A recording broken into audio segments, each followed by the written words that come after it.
Собака хорошо становится социальной в спокойных, добрых условиях. Но когда собаку выводишь в приютских условиях, от которых она испытывает страх и ужас, можно сказать, плыть против течения. Как можно привыкнуть к плохим условиям? Ну, почти никак. Вот так и Ирме маленькой.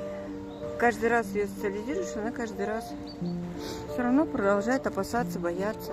Очень много больших собак в приюте. А ты маленький. Грустит и боится. Всего лишь нужно спасти из плохих условий. Спасти вот такое крохотное маленькое сердечко. Хорошо идет с человеком на контакт, доверяет ему.